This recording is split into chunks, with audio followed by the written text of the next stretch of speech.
চেষ্টা করবো তুমি ক্লাসটা আজকে করে দেখো, ক্লাস বা তুমি গাইডলাইন যেটাই বলো না কারণ আজকে করে দেখো, ইনশাল্লাহ এতটুকু হইলেও হেল্প হবে তোমার। তো আমরা শুরু করছি। দেখো প্রথমে যে পেজটা তুমি এখানে দেখতে পাচ্ছ, এখানে ইংলিশের বিগত 16 বছরে যে কোশ্চেন আসছে, 16 বছরে 15টা করে, এই সবগুলা কোশ্চেন অ্যানালাইসিস করে কোন টপিক থেকে কয়টা কোশ্চেন আসছে এবং সেই অনুযায়ী সব থেকে বেশি কোশ্চেন যেটা যেখান থেকে আসছে সেটা সবার উপরে, তারপর আস্তে আস্তে এভাবে করে লেস ইম্পর্টেন্ট গুলো আমি পরপর লিখেছি।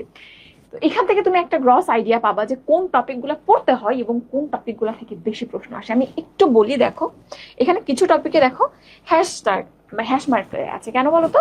কারণ কিছু টপিক দেখা যাচ্ছে যে এখান থেকে 10 বছর আগে হ্যাঁ অনেক প্রশ্ন আসতো, কিন্তু এখন আর কোশ্চেন আসছে না। আবার কিছু টপিক আগে হয়তো তেমন কোশ্চেন আসতো না, এখন আসতেছে, এরকম হয় না?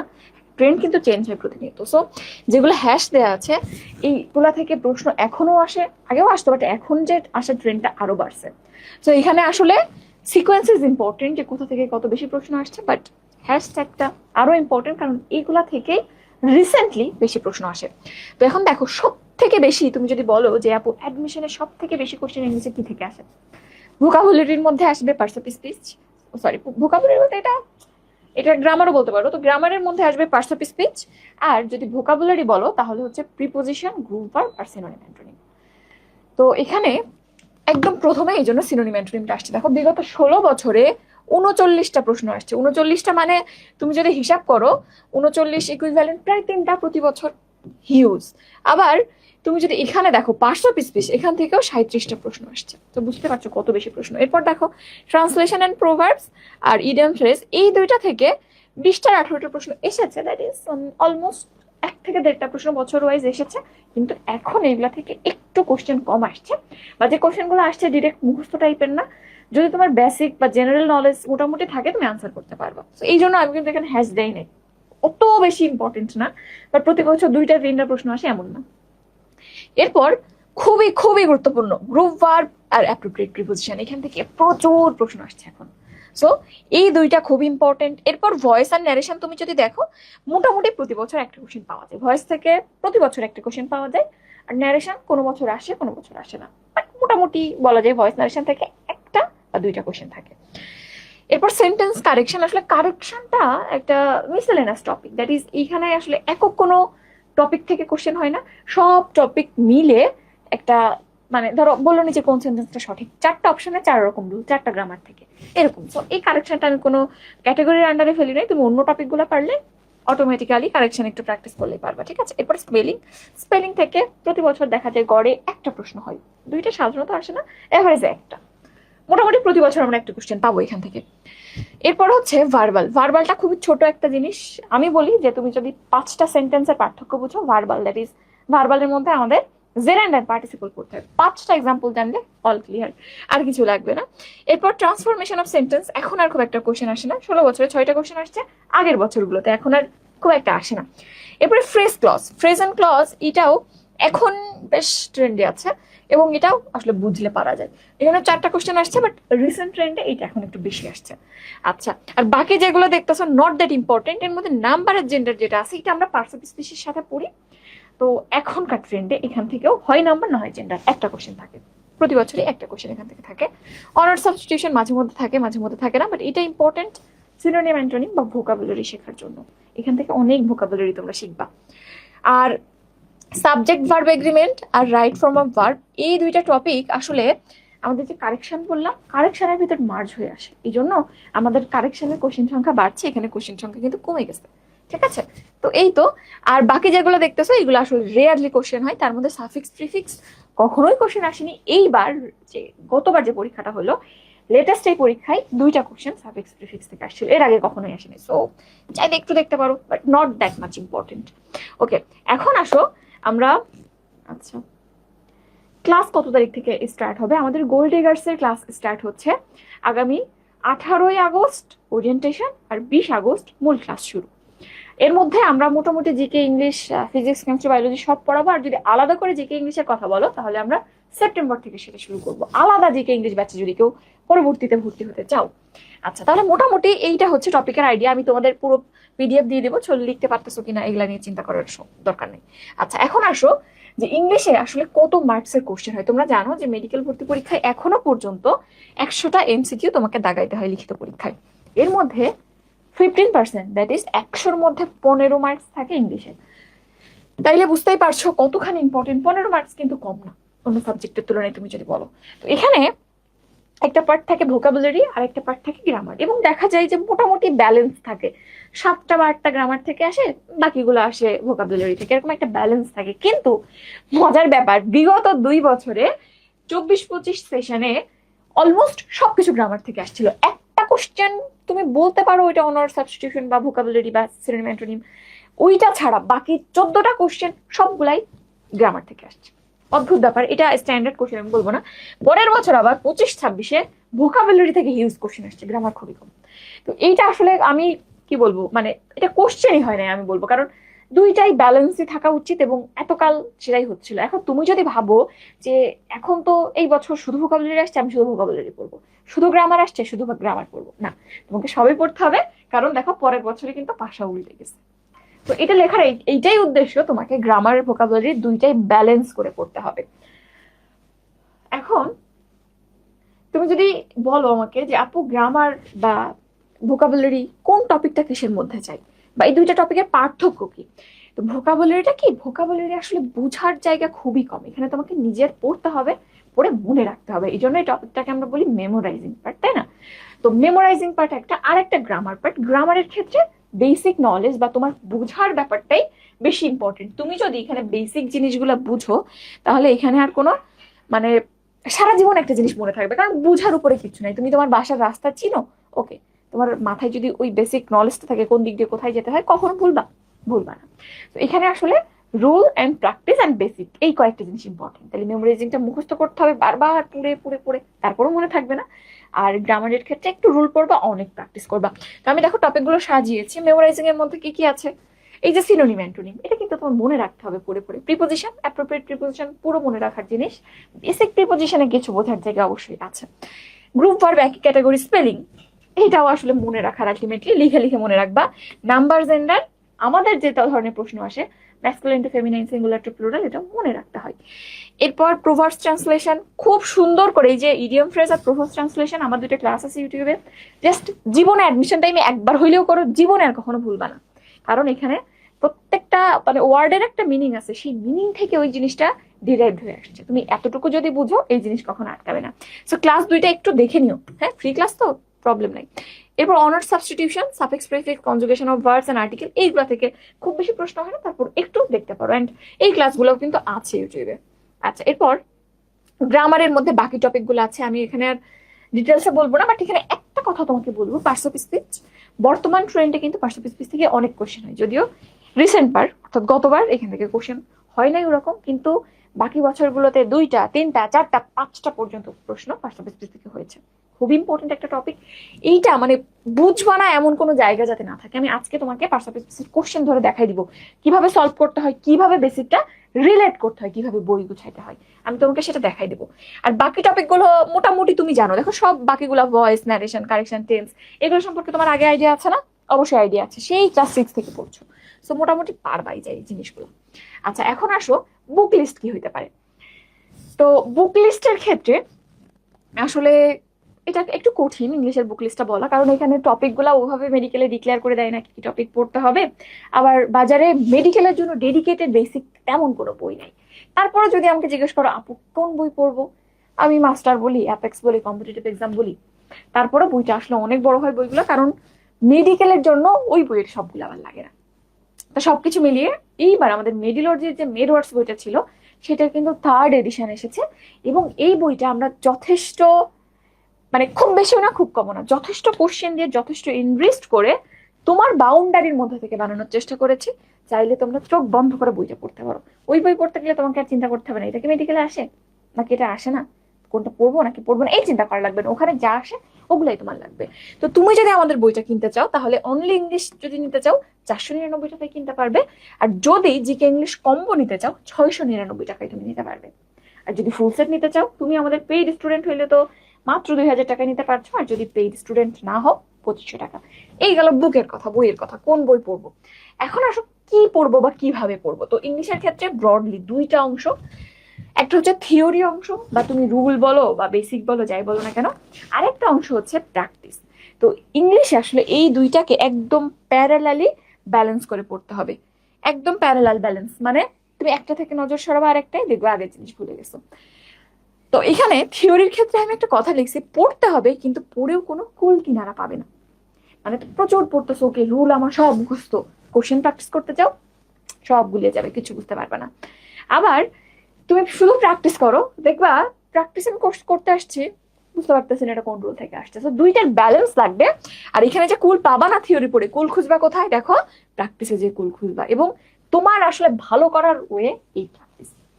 সব রুল তুমি জানো, সব মুখস্থ, কোশ্চেন দিব বললাম না, কোনোভাবেই তোমার মাথায় আসবে না এটা কোন রুল থেকে আসছে যদি তোমার প্র্যাকটিসের অভ্যাস না থাকে। সো তুমি অর্ধেক টাইম বা অর্ধেকেরও কম একবার বেসিক পড়া হয়ে গেলে পরে তুমি আর না পড়লে না পড়বে, ফার্স্ট টাইম অবশ্যই থিওরিগুলো একবার দেখবা, এরপর কোশ্চেন সলভ করতে যাও, প্রত্যেকটা কোশ্চেন বুঝে বুঝে পড়ো, দেখবা আবার ওই বেসিক বা রুলগুলো ঝালাই হয়ে যাচ্ছে এবং কোশ্চেনও তুমি ধরতে শিখতেছো। ওকে এটা ওকে, এটা তো এই রুলে আসছে। আমি তোমাকে বেসিক পড়ে দেখো এখন কোশ্চেন সলভ করতে যাব, তোমাকে বেসিক জিজ্ঞেস করে তুমি বলতে পারবা, কোশ্চেন ধরতে পারবে না। তো কোশ্চেন ধরা যে কত ইম্পর্টেন্ট এটা আস্তে আস্তে বুঝবা, মাত্র অ্যাডমিশনে ঢুকেছো, আস্তে আস্তে আরো ভালো করে বুঝবা। আচ্ছা, এরপর আসো ভোকাবুলারি মনে থাকে না কি করব। দেখো ভোকাবুলারি আসলে মনে থাকার মতো জিনিস না। আমি তোমাদের 5 বছর পড়াচ্ছি, প্রত্যেক সিজনে মিনিমাম 6 থেকে 7টা ক্লাস থাকে। তারপরও দেখো এত বছর এত কিছু এত কাল বারবার আমি প্রত্যেকটা ক্লাসের আগে দেখে আসি, তারপর আমি ক্লাসের মধ্যে আবার ভুলে যাই। আসলে ভোকাবুলারি, তো দেখো ভোকাবুলারি আসলে মনে থাকবে না, এটাই স্বাভাবিক কথা।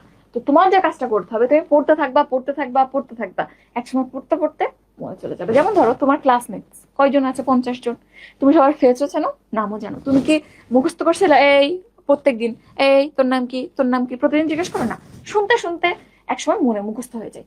জিনিসটা এরকম, তুমি পড়তে থাকো একসময় দেখবে এমনি হয়ে যাবে। আর আমরা তোমাদের জন্য কি করবো, জিকে ব্যাচে বলো বা আমাদের যে গোল দিগার্স এর ব্যাচে বলো, এই মনে রাখার জন্য ভোকাবুলারি আমাদের 3টা টেকনিক আছে। একটা হচ্ছে ডেইলি জিকে প্ল্যানার নামে ছোট ছোট পরীক্ষা হয়, যেখানে আমরা তোমাকে 4-5 পেজ করে প্রতিদিন পড়া দিব, অতটুকুই তুমি পড়ে অতটুকুর এক্সাম দিবা। প্রত্যেকদিন প্র্যাকটিসে থাকলে কিন্তু তুমি আস্তে আস্তে ওই জিনিসে পাকাপোক্ত হয়ে যাবে। এরপর 15 মিনিটস গেম চেঞ্জার নামে আরেকটা সিরিজ আছে, যেখানে মাত্র 1 পেজ করে আমার হাতে লেখানো যেগুলো পরীক্ষায় আসে ওইগুলো আমি তোমাকে প্রোভাইড করব, ওই জিনিসগুলাই তুমি পড়বা এবং ওটা জিকে প্ল্যানের সাথে মার্চ করে এক্সাম হবে। তো এই ইম্পর্টেন্ট জিনিসগুলো তুমি যদি প্রতিদিন মাত্র 10 থেকে 15টা করে পড়ো, দেখবে যে আলটিমেটলি আর কিছু বাকি থাকে না।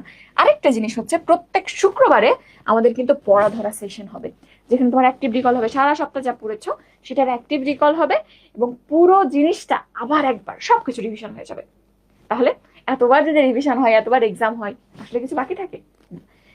আশা করবো তোমরা যদি আমাদের সেভাবে কোঅপারেট করো তাহলে আর কিছু গ্যাপ থাকবে না তোমাদের। আচ্ছা, এখন আসো অনেক পড়ি কিন্তু কোশ্চেন সলভ করতে গেলে কিছুই বুঝতে পারি না, কি করব। তো এই যে বললাম তুমি কোশ্চেন ধরবা, অমনি পাজল হয়ে যাবা, বুঝতে পারছি না কোথা থেকে কি এসেছে। তো এইখানে তোমার যে কাজটা করতে হবে, আরো কোশ্চেন প্র্যাকটিস করতে হবে। ওকে, প্রথম 5টা বুঝলাম না, ওই 5টা আমি কষ্ট করে একটু বুঝে নিলাম, চ্যাট জিপিটি দিয়ে হোক বা আমাদের মেন্টরদের সাপোর্ট নিয়ে হোক। এরপর তুমি আবার পরের কোশ্চেনে গেলে দেখবে একটু রিপিট হচ্ছে। এভাবে কোশ্চেন গুলো যখন রিপিট হতে থাকবে, ওকে আমি এটা তো ওখানে পড়ছিলাম আবার আসছে, এই জিনিসগুলো বারবার আসতে থাকবে, তুমি একটা চিনলে আরেকটা চিনতে পারবা, তারপর পরেরটা চিনতে পারবা, এভাবে তুমি ম্যাচিওর হবা, আস্তে আস্তে সব কিছু ক্লিয়ার হয়ে যাবে। সো বুঝতেছি না, নো প্রবলেম, পড়তে থাকো বুঝে যাবা। এরপর দেখো বেসিক কিন্তু আরেকটু দেখতে হবে, তুমি বুঝতেছো না কেন, হয় বেসিক রিলেট করতে পারছো না, নাহলে বেসিকের যে আইডিয়াটা এটা খুবই কম। সো ওই কোশ্চেনটা পড়ার সময় ওই যে ব্যাখ্যাটা আছে, আমাদের বইতে কিন্তু প্রত্যেকটা কোশ্চেনের ব্যাখ্যা আছে, কোশ্চেনের ব্যাখ্যাটা দেখো, যদি ব্যাখ্যা দেখেও ক্লিয়ার না হয় ওখান থেকে বইয়ের ভেতরে চলে যাও, ওই বইটা কোথায় আছে দেখে আসো, বেসিকটা আরেকটু ক্লিয়ার করো। কিন্তু দিন শেষে আসলে তোমার কোশ্চেন সলভ করে বেসিকের সাথে রিলেট করাটাই মেইন। কারণ তোমার কাছে কেউ থিওরি জিজ্ঞেস করবে না, কেউ তোমাকে প্রশ্ন করবে না যে অমুক রুলটা বলো অমুক রুলটা বলো, কেউ বলবে না, তোমাকে এমসিকিউ সলভ করে এখানে টিকে থাকতে হবে। সুতরাং কোশ্চেন সলভের কোনো বিকল্প নেই, বুঝছো? আচ্ছা, এখন আসো, তো দিন শেষে দেখবো মনে হবে যে কিছুই মনে থাকে না, কিছু পারতেছি না। এর কারণ, এর অনেকগুলো কারণ আছে। ইংলিশ টিকের ক্ষেত্রে এই কমপ্লেইনটা খুব কমনলি আসে, কেন বলতো?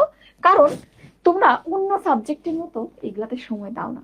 এই বুকে হাত দিয়ে বলো, এখন যারা সেকেন্ড টাইমার আছো অনেকে, এখানে ফার্স্ট টাইমার যারা আছে এখন বুঝতে পারছো না, বাট এখান থেকে 2 মাস পড়ো, তুমি এখন চিন্তা করবে ওকে আমি 2 মাস পর পড়বো, বাট মেডিকেল অ্যাডমিশনের আগের দিনও তোমার এই ইংলিশ আর জিকেতে গ্যাপ থাকবে, অন্য সাবজেক্টে যে সময় দাও এখানে দিবে না। তো একদম প্রথম থেকে তোমার টার্গেটটা থাকবে যে আমার যে সাবজেক্টে যে পরিমাণ মার্কস, আমার টাইম ডিস্ট্রিবিউশনটা সেরকম হবে, এবং একই সাথে আমার যেখানে দুর্বলতা বেশি সেখানে টাইমটা আমি বেশি দেবো। তো ইংলিশ জিকেতে তোমার দুর্বলতা থাকলে সময় সেখানে বেশি দিতে হবে। দুর্বলতা বলে পড়লাম না তাহলে কি হবে, পারবা? তো এখানে টাইম বেশি দিতে হবে, অন্য সাবজেক্টের সম পরিমাণ টাইম দিতে হবে। এবং আরো কয়েকটা রিজন আছে, যেমন দেখো এই সাবজেক্ট গুলোতে এমনি আমাদের ছোটবেলা থেকে দুর্বলতা থাকে, ইংলিশে দুর্বলতা নেই এমন কোনো হয় কোনো বাঙালি পাওয়া যাবে না। আর জিকে তো আগে কখনো পড়োই না, একাডেমিকে যেহেতু ওভাবে রিলেট করে ইংলিশও ওভাবে পড়ানো হয় না, অ্যাডমিশন এবং একাডেমিকের ইংলিশ আলাদা, আর জিকে তো কখনো পড়াই হয় না। তো দেখা যায় যে এতে আমাদের আগে থেকেই দুর্বলতা থাকে। এবং এই সাবজেক্টগুলোতে কোশ্চেন প্যাটার্ন বা সবকিছুতে মানে অন্য সাবজেক্ট গুলোর মতো না, অন্য সাবজেক্টে একটা বই আছে এখান থেকে কোশ্চেন হবে, এখানে কিন্তু তেমন না। এবং এখানে কোশ্চেন প্যাটার্ন খুবই ফ্লাকচুয়েটিং, 5 বছর আগে একরকম কোশ্চেন হয় তো এখন সেরকম কোশ্চেন হয় না, চেঞ্জ হয়। সুতরাং এখানে একটু মার্ক তোলা কঠিন। তো এতটুকু বুঝো, আমার যদি জিকে ইংলিশে অন্য সাবজেক্ট গুলোর থেকে কম মার্কস আসে ইটস কোয়াইট নর্মাল, বাট তোমাকে টাইম দিতে হবে, চেষ্টা করতে হবে। দুর্বলতা থাকলে দুর্বলতা কিভাবে কাটাবো, ভয় পেয়ে দূরে সরাই দিয়ে না, ফেস করতে হবে, ট্রাই করতে হবে, ঠিক আছে? তো মোটামুটি ইংলিশের ক্ষেত্রে তোমার বেসিক গাইডলাইন এতটুকুই, ওইভাবে টপিক ধরে এভাবে তুমি পড়তে থাকো, যখনই হতাশ হবা আমার এই কথাগুলো তুমি মনে করবা। এখন আসো আমরা তোমাকে একটু প্র্যাকটিক্যালি দেখাই যে কোন জিনিসটা কিভাবে পড়বো। তো আমি গতদিন তোমাদের পার্টস অফ স্পিচের উপর একটা ক্লাস নিয়েছিলাম, মনে আছে? পার্টস অফ স্পিচের বেসিক একটা ক্লাস নিয়েছিলাম। এখন আমরা পার্টস অফ স্পিচের ওই ক্লাসটারই একটা প্র্যাকটিস, বা আমরা ওই ক্লাসটায় ধরো আমরা করে এসেছি বা তুমি যা বেসিক জানো সেখান থেকে আমরা প্র্যাকটিসটা কিভাবে করব সেটা একটু দেখি। আচ্ছা, ওয়ালাইকুম আসসালাম। হ্যাঁ হবে, তোমার কাছে যে কোনো বই থাকলে হবে, বাট আমাদের কোর্সে থেকে আমাদের বইটা থাকলে যে সুবিধাটা হবে, আমরা তো সাধারণত থিওরি পার্ট গুলো বা স্লাইডের পার্ট গুলো বই থেকে পড়ায় একটু সুবিধা হবে ধরতে, বাট তোমাকে স্লাইডটা দিয়ে যেতে হবে। সো আশা করি সমস্যা হবে না। আর যদি দেখো যে না আমার ফিনান্সিয়াল কোনো প্রবলেম নাই, আমি আরো বেশি পড়তে চাই, তুমি একটা বই চাইলে কিনতে পারো। আচ্ছা, তো এখন আসো আমরা একটু কোশ্চেন সলভ করি। ও পার্সিপেসিসের প্রথমেই আসে নাউন, নাউনের কোশ্চেন দেখি। এখানে আমরা ম্যাকডেটের কোশ্চেন এবং কিছু বিসিএস কোশ্চেন সলভ করবো। তো প্রথমে একটা ডেন্টাল কোশ্চেন আছে, দেখো what type of noun is class, ক্লাসটা কোন নাউন? এখন নাউন আমরা জানি 5 প্রকার: proper noun, common noun, collective noun, material noun আর অ্যাবস্ট্রাক্ট নাউন। এর মধ্যে তোমরা জানো মোটামুটি কালেকটিভ নাউন দিয়ে একটা গ্রুপ অফ থিংস বা গ্রুপ অফ পার্সন বোঝায়, একটা শব্দ দিয়ে অনেকগুলা জিনিস একসাথে আছে এরকম বোঝায়। যেমন আর্মি, সেনাবাহিনী, সৈন্যদের একটা বাহিনী, গ্রুপ। ক্যাটল, গবাদি পশুর ঝাঁক। পোলট্রি, পোলট্রি মুরগির ঝাঁক। ক্লাস, ক্লাস মানে টিচার এবং স্টুডেন্ট সবাইকে নিয়ে একটা গ্রুপ, আসলেই তো একটা গ্রুপ, তাই না? সো এখানে ক্লাস, জুরি, বিচারক মন্ডলী, সবাই বিচারকদের সবাই মিলে যে গ্রুপটা সেটা। কমিটি, হার্ড, এটা সাধারণত ক্যাটেলের একটা সিনোনিম শব্দ হিসেবে ব্যবহৃত হয়, আবার হার্ড অফ ক্যাটেল, দুইটা একসাথে কনজুগেট হিসেবে ব্যবহৃত হয়। তাহলে কালেকটিভ নাউনটা তোমরা জানো। আচ্ছা, ম্যাটেরিয়ালটা আমরা একটু পরে বলবো। আরেকটা আছে হচ্ছে অ্যাবস্ট্রাক্ট নাউন, আমি এখানে লিখেছি দেখো। অ্যাবস্ট্রাক্ট মানে এমন কোনো কিছু যেটা কোনো ইন্দ্রিয় দিয়ে তুমি অনুভব করতে পারবে না, না তুমি স্মেল নিতে পারবা, না তুমি চোখে দেখতে পারবা, না শুনতে পারবা, জাস্ট ফিল করতে হবে ইয়েস এটা আছে। সততা, হ্যাঁ দুনিয়াতে আছে সততা। ভালোবাসা, ইয়েস এটা দুনিয়াতে আছে। শৈশব, পিতৃত্ব, মাতৃত্ব, এই শব্দগুলা। তাহলে এটা অ্যাবস্ট্রাক্ট এন্ড দ্যাটস কালেকটিভ। বাকিগুলো একটু বলি দেখো। কমনের ক্ষেত্রে সাধারণ একটা শব্দ যেটা দিয়ে সবকিছুকে বোঝায়। যেমন আমি যদি বলি নদী, এই নদী দিয়ে দুনিয়ার সমস্ত নদীকে বোঝানো যায়। গার্ল শব্দ দিয়ে দুনিয়ার সমস্ত মেয়েকে বোঝানো যায়। বয় শব্দ দিয়ে দুনিয়ার সমস্ত ছেলেকে বোঝানো যায়। হিউম্যান দিয়ে দুনিয়ার সমস্ত মানুষকে বোঝানো যায়। তাহলে এই যে শব্দগুলা, এইগুলা যাবে কমনের মধ্যে। প্রপার মানে এক্স্যাক্টলি 1%। যেমন নিশাদ, আমি নিশাদ। বা আমি ধরো এখানে অনেকজন স্টুডেন্ট আছে, এর মধ্যে মৌরি আছে, মৌরি লেজে, আমি বলতেছি মৌরি কেমন আছো। তো মৌরি মানে কিন্তু এই যে মৌরি আছে ওই মৌরি, এই যে একটা ইমোজি দিছে ওই মৌরি, তাই না? তাহলে এই যে এক্স্যাক্ট আমি কাউকে যখন নির্দেশ করবো কোনো ওয়ার্ড দিয়ে, দ্যাটস প্রপার নাউন। এবং প্রপার নাউন সবসময় ক্যাপিটাল লেটার দিয়ে শুরু হয়। আর একটা বাকি থাকে, বলে দিই, ম্যাটেরিয়াল নাউন। ম্যাটেরিয়াল নাউন মানে বস্তুগত নাউন, খাওয়ার জিনিস, পরের জিনিস, এই দুইটা ক্যাটাগরিতে যায়। খাওয়ার জিনিস মানে তুমি চাল, ডাল, কফি, হলুদ, লবণ, দুধ যা খাও সবকিছু। আর পরের জিনিস মানে মেটালিক জিনিসগুলো, যেমন হচ্ছে আয়রন, সিলভার, গোল্ড, এই ডায়মন্ড, এই জিনিসগুলো। তো এটাই হচ্ছে নাউনের মোটামুটি ক্লাস। তাহলে এখন ক্লাস কোন নাউন? তোমরা এবং আমি সবকিছু মিলে একটা গ্রুপ, দ্যাটস ক্লাস, একটা কালেকটিভ নাউন। তাহলে এখানে আনসার কি হবে? Collective noun. ওকে, এরপর দেখো what kind of noun is girl. Girl কোন নাউন বলো তো? গার্ল বললাম না, গার্ল দিয়ে দুনিয়ার সমস্ত মেয়েকে বোঝানো যাবে। আচ্ছা, বোর্ডকে মাঝে মাঝে ব্লার হয়ে যাচ্ছে, মেবি আমি সামনে আসলে ব্লার হচ্ছে। আমি স্লাইডটা দিয়ে দিব। তো এই যে গার্ল, গার্ল মানে কি? গার্ল মানে হচ্ছে মেয়ে। তো গার্ল যে দিনে সব মেয়েকে বোঝাচ্ছে, আমি তোমাকে বললাম already, that's common noun. Common মানে সাধারণভাবে সবাইকে বোঝাবে। তাহলে এই যে রিভার, বুক, বয়, হিউম্যান, সবগুলোই কমন নাউন, এবং প্রত্যেকটা কমন নাউনের অবশ্যই প্রপার ফর্ম থাকবে। যেমন গার্লের প্রপার ফর্ম কি কি আছে, এখানে মেয়ে কি কি আছে, রাফিয়া আছে, তারপরে হচ্ছে সিরাজুম মনিরা আছে, আমি আছে, আমরা সবাই মেয়ে। তাইলে এই গার্ল শব্দটার অনেকগুলো প্রপার পাইলাম, নদী, পদ্মা, মেঘনা, যমুনা। বুক, তুমি বইয়ের কথা বলো, ফিজিক্স, কেমিস্ট্রি, বায়োলজি, কত বই আছে। তো প্রত্যেকটা কমন নাউনের প্রপার ফর্ম থাকে, এতটুকু মাথায় রাখো। এখন আসো পরেরটায় যাই। What kind of noun is cattle? ক্যাটলটাও কিন্তু আমি এক্সাম্পলে পড়িয়েছি। ক্যাটল মানে গবাদি পশুর ঝাঁক বা গবাদি পশুর দল। তাহলে এটা কি হবে? দল। অবশ্যই এটা কালেকটিভ হবে। তাহলে এখানে আনসার হচ্ছে সি। দে আছে দেখো, সি। ওকে, এরপর আরেকটা কোশ্চেন দেখো, dash is not the only thing that tourist want to see. এখানে তোমাকে একটা বেসিক কনসেপ্ট জানা লাগবে, সেটা হচ্ছে আনকাউন্টেবল নাউন এন্ড কাউন্টেবল নাউনের কনসেপ্ট। কাউন্টেবল নাউন মানে যেটা গুণা যায়, আর আনকাউন্টেবল নাউন মানে যেটা গুণা যায় না। তো আনকাউন্ট মানে কি? আমি গুনতে পারছি না। তাহলে যদি আনকাউন্টেবল নাউনকে আমি বলি যে 2টা, 3টা, 4টা, এটা কি বলা সম্ভব? কারণ আমি যে জিনিস গুনতে পারি না, সেই জিনিস 1টা নাকি 2টা নাকি 3টা কিভাবে বলবো? সো আনকাউন্টেবল নাউনের একটা শর্ত হচ্ছে তাদেরকে তুমি কখনোই প্লুরাল করতে পারবে না। কেন? আমি যে জিনিস গুনতে পারি না, তার 1টা কি আর 3টা কি? গুনতেই তো পারি না। 1টা পারি নাকি 2টা পারি, আমি তো কাউন্ট করতে পারছি না। সো আনকাউন্টেবল নাউন কখনো প্লুরাল হয় না। খুব ইম্পর্টেন্ট একটা রুল। যেহেতু প্লুরাল হয় না, কখনো এরপর তুমি এস বাই এস দিতে পারবে না। এবং এস বাই এস দিবা না কেন? প্লুরাল হয় না বলে। আর গুনতে পারো না বলে তুমি এ বাই এন দিবে না। এ মানে একটি, এন মানে একটি, কাউন্টই করতে পারি না, একটি আবার কি। তাহলে এই 2টা জিনিস মনে রাখো, কখনো প্লুরাল হবে না, জন্য এস বাই এস হবে না, এবং এ বাই এন হবে না। তো এখানে আনকাউন্টেবল নাউন কি সেগুলো একটু জানতে হবে। সেগুলো তোমাদের আমি গত ক্লাসে দেখিয়েছিলাম, information, news, luggage, jewellery, furniture, তারপরে সিনারি, এই সবগুলাই, আরো কয়েকটা আছে। তো এইগুলো সব আনকাউন্টেবল। তো এইখানে যেটা বলেছে দেখো, dash is not the only thing that tourist want to see. Scenery, sceneries, the scenery, নাকি সিনারি? তাহলে এইখানে আমি তোমাকে যে রুলগুলো বললাম, সিনারি কেন হবে না? কারণ সিনারি আমার চোখের সামনে যা দেখি সব সিনারি। আনকাউন্টেবল নাউন এ হবে না, কারণ গুনতে পারি না। এরপর সিনারিস কেন হবে না? এস বাই এস দিছে, প্লুরাল দিছে, নো, হবে না। দা সিনারিস, এখানে প্লুরাল দিছে, হবে না। এই অনলি সিনারি, এটাই আনসার। বুঝছো? আমি তোমাকে এইটা পড়াই দিলাম, যদি এইটা কখনো তুমি প্র্যাকটিস না করতা, পরীক্ষাতে আসছে জীবনেও পারতা না। আমি এখন এখানে বলতেছি যারা আসো কেউই পারতা না, অলমোস্ট কেউ পারতা না। প্র্যাকটিস এই জন্য ইম্পর্টেন্ট। আমি জানি না বুঝছো কিনা, যদি না বুঝো আরেকটু ক্লাস শেষে আবার একটু টেনে দেখে নিও। এখন আসো এই যে কোশ্চেনটা, I mean the process of collecting material for story. এখানটাতে আইডেন্টিফিকেশন অফ পার্সেপটিভ স্পিচ খুব ইম্পর্টেন্ট একটা টপিক। এখানে আইডেন্টিফিকেশনের মধ্যে মোস্ট ইম্পর্টেন্টলি অ্যাডজেক্টিভ আর অ্যাডভার্ব থাকে, কিছু ক্ষেত্রে নাউন থাকে।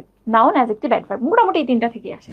এখানে যেটা বলেছে, এই ম্যাটেরিয়াল শব্দটা কোন নাউন বা কোন পার্সেপটিভ স্পিচ। তো এখানে দেখো, আমরা নাউন চেনার জন্য কয়েকটি শর্ত মনে রাখবো। প্রথমত, নাউন কেবলমাত্র সাবজেক্ট এবং অবজেক্টের জায়গায় বসে, আর দা ড্যাশ ড্যাশ অফের জায়গায় বসে। তাইলে প্রথমে সাবজেক্টের জায়গায় তুমি যদি কাউকে পাও, যদি সে প্রোনাউন না হয় তাহলে নাউন। প্রোনাউন আর নাউন কিন্তু রিপ্লেসেবল, মানে যেখানে নাউন বসতে পারে সেখানে প্রোনাউন বসতে পারে। প্রোনাউন সহজে তুমি চিনতে পারবা কারণ খুবই লিমিটেড। তাইলে সেটা যদি প্রোনাউন না হয় তাহলে নাউন। অবজেক্টের জায়গায় কেউ আছে, সেটা প্রোনাউন না হলে অবশ্যই noun. The dash dash of, এর মাঝখানে নাউন ছাড়া কেউ বসতে পারে না। দা ড্যাশ ড্যাশ অফ, কেউ কখনো বসবে না এর মাঝখানে। তাহলে এটা খুবই স্ট্রং একটা রুল। এরপর এডিপির পরে যে কোনো সিঙ্গেল ওয়ার্ড থাকলে সেটা নাউন, এটা আমি একটু পর বলবো। আর কয়েকটা জিনিস আছে, তুমি যদি কোনো ওয়ার্ডকে ইট দিয়ে রিপ্লেস করতে পারো সেটা নাউন। কি বা কাকে দিয়ে প্রশ্ন করলে যে উত্তর পাওয়া যায় সেটা নাউন। আমি বারবার নাউন বলতেছি, প্রোনাউনও কিন্তু হইতে পারে, কিন্তু তুমি প্রোনাউন চিনে এক্সক্লুড করতে পারবা বলে আমি প্রোনাউনটা বলতেছি না। এবং তোমার প্রশ্নে প্রোনাউন দিবে না, কারণ সহজে চিনে যায়, হি, সি, ইট, দে, এগুলো তো চিনাই যায়। তাহলে এই কয়েকটা রুল তুমি একটু দেখবা। তো এখানে দেখো, আমি in the process of collecting material for my story, আমি আমার গল্পের জন্য বিভিন্ন সামগ্রী জোগাড় করছি। আমি আমার গল্পের জন্য কি জোগাড় করছি? তো কি এর উত্তর এখানে আসছে ম্যাটেরিয়াল। আবার তুমি প্রশ্ন করো কি না দিয়ে, যে আমি in the process of collecting it for my story, it দিয়ে রিপ্লেস করতে পারছো, তাহলে হয়ে গেল। তাহলে এটা কিন্তু আসলে একটা নাউন। ঠিক আছে, আনসার হচ্ছে ডি। বুঝছো? তাহলে এই কয়টা রুল খুবই খুবই ইম্পর্টেন্ট। প্রথম 3টা অনেক আসে পরীক্ষাতে, এডিপির রুলটাও আসে, এটা আমি ডিটেলস তোমাকে বলবো। আচ্ছা, তো এটা তো গেল না, আর একটা কোশ্চেন ছিল নাই আর। আচ্ছা, তাহলে এরপরেটা আসো, মাটন ইজ হোয়াট? মাটন কি? তা আমি বলেছিলাম ম্যাটেরিয়াল নাউন 2টা টাইপের মধ্যে পড়ে, খাওয়ার জিনিস আর পড়ার জিনিস। খাওয়ার জিনিসের মধ্যে রাইস, টি, হুইট, মাটন, ফ্লাওয়ার, যে কোনো কিছু হইতে পারে। আর পড়ার জিনিস মধ্যে গোল্ড, আয়রন, সিলভার, তারপরে ডায়মন্ড, যে কোনো কিছু হতে পারে। তাইলে এই খাওয়ার জিনিসের পরের জিনিসের ক্যাটাগরি মনে রাখবা, এটা 38তম বিসিএসে আসছে, পরে আরেকবার আসছে, এটা কিন্তু ইম্পর্টেন্ট। মাটন খাওয়ার জিনিস, কোন নাউন? Material noun. আনসার হচ্ছে সি। আচ্ছা, এরপরে the warning of the authority falls on deaf ears. এই যে ওয়ার্নিং শব্দটা, warning does the function of what? Warning, একদম চোখ বন্ধ করে noun, the dash dash of, the আর অফের মাঝখানে বসছে, কি হবে? নাউন ছাড়া হওয়ার কোনো কিছু হওয়ার সুযোগই নাই, কখনো তুমি এর মাঝখানে নাউন ছাড়া অন্য কিছু বসাইতে পারবে না। So the answer is noun, B. বুঝছো? তাহলে আমি কি তোমাকে যে কয়টা রুল লিখাইলাম, এই কয়টা রুল তুমি বুঝো, আর কিচ্ছু বুঝে লাগছে না। এরপর আসো, the heart of cattle is passing. এই হার্টটা কি হবে? আমি তোমাকে বলেছিলাম হার্ট এককভাবেও কালেক্টিভ নাউন হিসেবে ব্যবহৃত হয়, আবার কনজুগেট হিসেবে এই ক্যাটলের সাথেও বসে। তাইলে শুধু ক্যাটল কালেক্টিভ, হার্ডও collective, herd of cattle collective, তাহলে এখানে আনসার কি হবে? অবশ্যই কালেক্টিভ। আচ্ছা, আবার আসছে দেখো river. What kind of noun is river? কি বললাম? নদী, যে দুনিয়ার সমস্ত নদীকে বোঝানো যাবে, অফকোর্স, তাহলে এটা একটা কমন নাউন, যেখানে আনসার কি? Common noun. আচ্ছা আচ্ছা, এইগুলো আমরা ইন্টারচেঞ্জ অফ পার্সিপিসে পড়বো, আজকের টপিক না। এখন দেখো আরেকটা question, Shakespeare is a dramatist. তো ড্রামাটিস্ট শব্দটা কি? এটাও কিন্তু ড্রামাটিস্ট শব্দ দিয়ে দুনিয়ায় যত নাট্যকার আছে সবাইকে বোঝাচ্ছে, তাহলে কি হবে? Common noun. ভুল হবে কিন্তু, তুমি যদি একটু চিন্তা না করো তাহলে কিন্তু ভুল হবে, এবং চিন্তা করার সময় পরীক্ষার হল না, বাসায় বসে বসে প্র্যাকটিস করে। আচ্ছা, এরপর দেখো, forgiveness is a great virtue. এই ফরগিভনেসটা কোন পার্টস অফ স্পিচ? ক্ষমাশীলতা। চোখে দেখা যায় ক্ষমাশীলতা? একজন মানুষ রাস্তা দিয়ে হেঁটে যাচ্ছে, সে মনে করো খুব ক্ষমা পড়েন, তুমি দেখে তাকে বুঝতে পারবা তার গা থেকে ক্ষমা ক্ষমা গন্ধ আসবে, নাকি কানে শুনতে পারবা? কিচ্ছু পারবা না, সেটা শুধু অনুভব করতে হয় তার অ্যাক্টিভিটি দেখে। তাহলে এটাই হচ্ছে সেই অ্যাবস্ট্রাক্ট নাউন, আমি তোমাকে বলেছিলাম কোনো ইন্দ্রিয় দিয়ে অনুভব করা যায় না। The answer is abstract, B.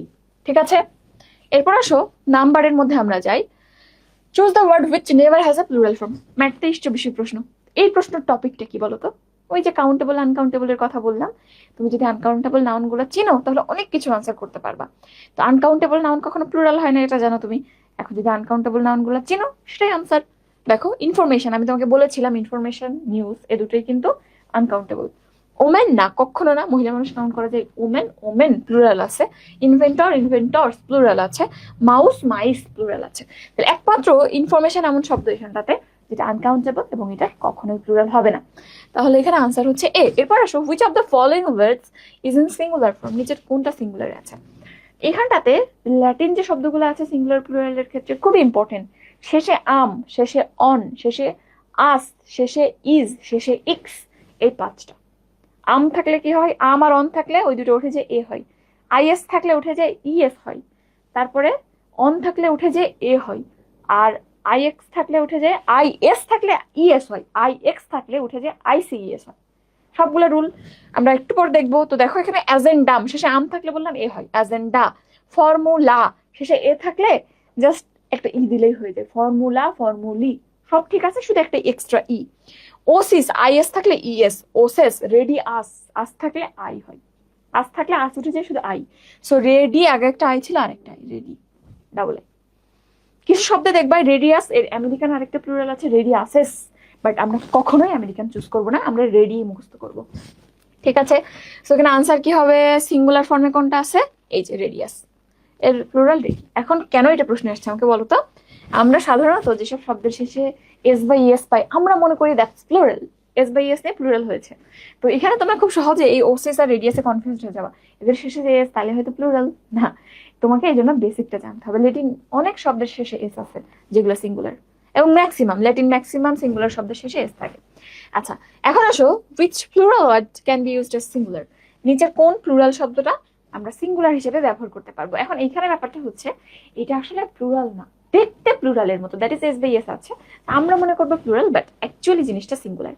তো এরকম কি কি আছে আমরা একটু দেখি। দেখতে প্লুরাল কিন্তু আসলে সিঙ্গুলার। বিভিন্ন রকম সাবজেক্টের নামের শেষে দেখো যাদের সাথে জন্মগতভাবে এস আছে, ওর তো দোষ নাই, ও তো প্লুরাল হওয়ার জন্য এস নাই। ওর যখন জন্ম হয়েছে ওর সাথে একটা এস ছিল। এথিক্স, ফিজিক্স, পলিটিক্স, ম্যাথামেটিক্স, এইগুলা দেখতে প্লুরাল, শেষে এস আছে, বাট সিঙ্গুলার। সো এরা সিঙ্গুলার ফর্মে। দুই ধরনের প্রশ্ন হয়, তোমাকে বলবে নিচের কোন সেন্টেন্সটা সঠিক, mathematics is my favourite subject নাকি mathematics are my favourite subject.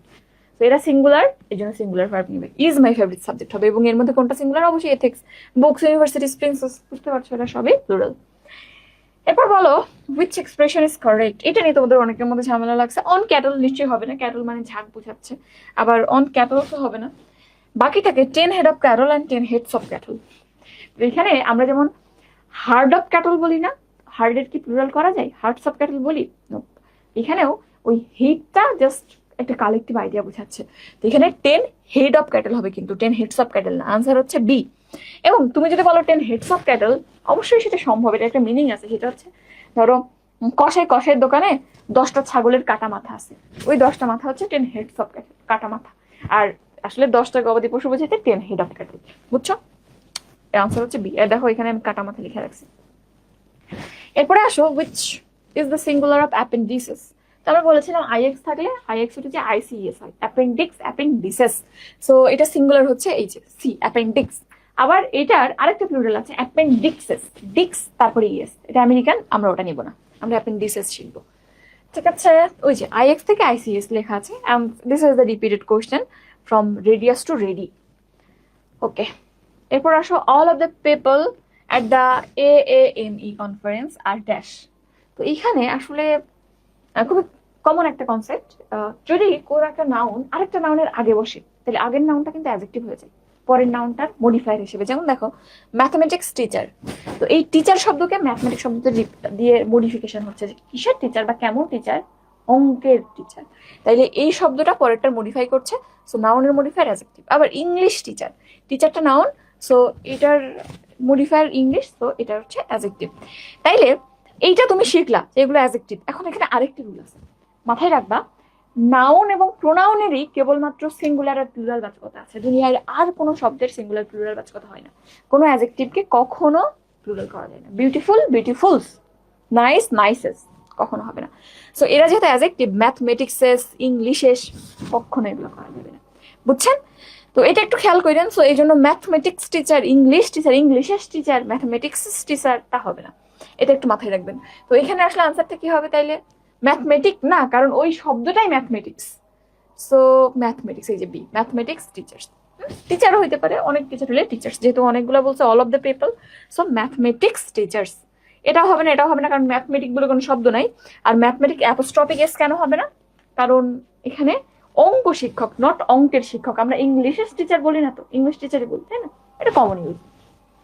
আচ্ছা, আরেকটা আছে, what is the plural form of the word louse? louse আর মাউস দুইটা প্লুরাল একইভাবে করতে হয়, লাউস লাইস, মাউস মাইস।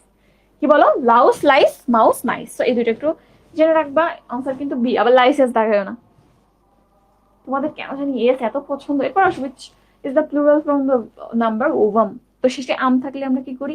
এ লিখে দিই, যে ওভাম, ওভা। এই যে ডি। আরো আছে ড্যাটাম, ড্যাটা, অ্যাজেন্ডাম, অ্যাজেন্ডা। তাহলে এই শব্দগুলা আমরা শিখে রাখবো। আম এবং অন উঠে যে এই হয়, ক্রাইটেরিয়ন, ক্রাইটেরিয়া।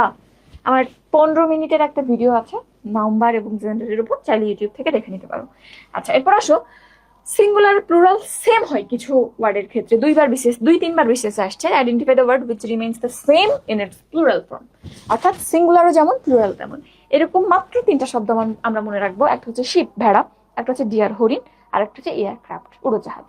3টা শব্দ, তাহলে মোটামুটি হয়ে যাবে 90%। তাহলে এখানে এয়ারক্রাফট, ইন্টেনশন, মাউস, থিসিস। দেখো একমাত্র এয়ারক্রাফট আনসার, বাকিগুলোতে intention, intentions, mouse, mice, thesis, thesis, বাকি সবগুলো প্লুরাল আছে। তাইলে এখানে আনসার হচ্ছে এ।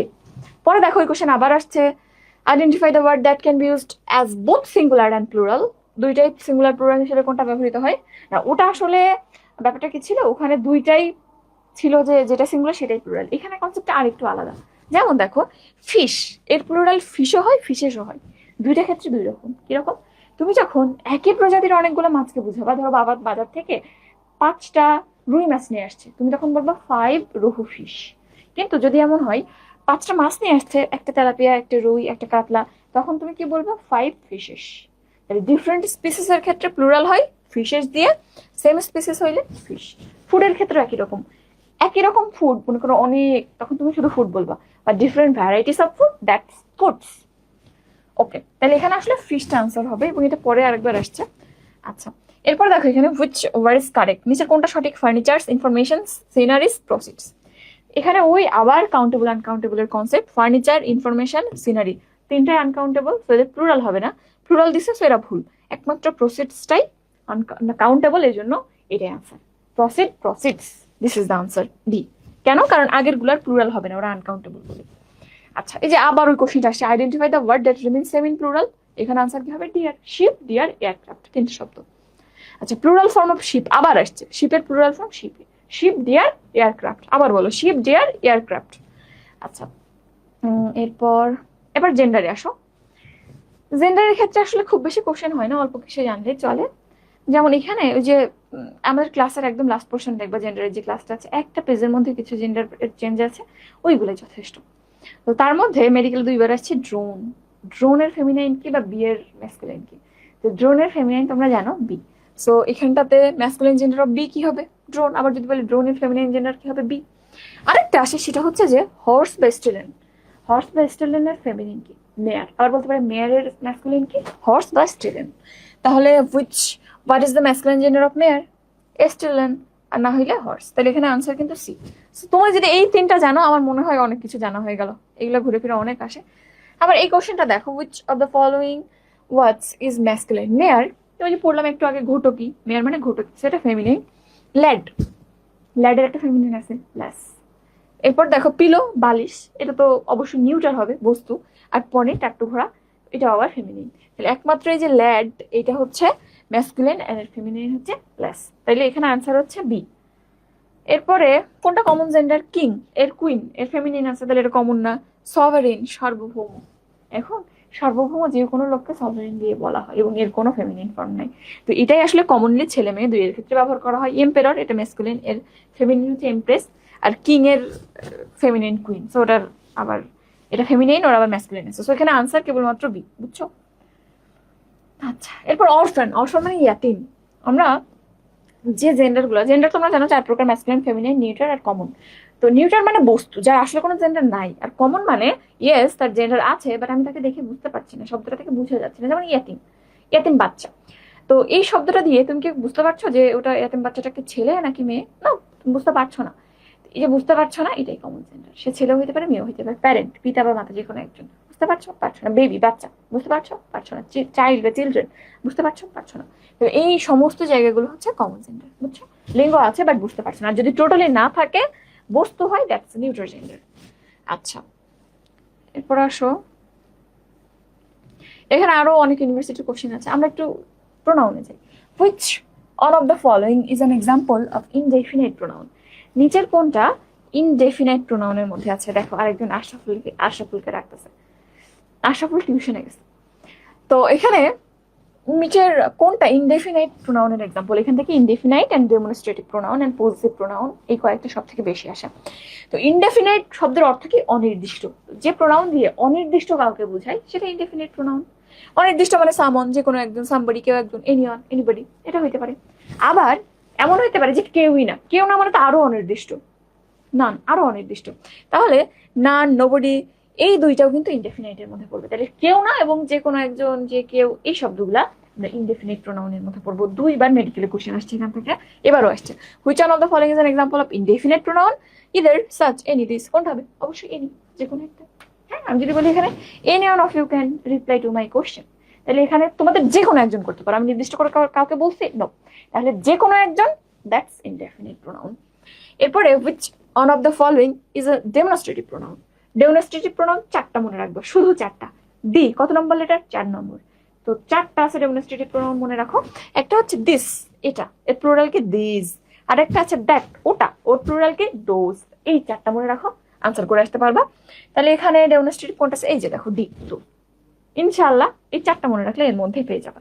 বাকি আরো আছে, বাট টিপিক্যাল না। টিপিক্যাল ডেমনস্ট্রেটিভ 4টাই। এরপর পজিটিভ প্রোনাউন আর positive adjective.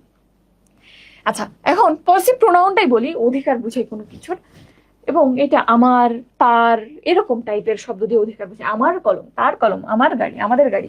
I wish we did not have to use dash car for the trip to your union. তো এখানে কি হইতে পারে?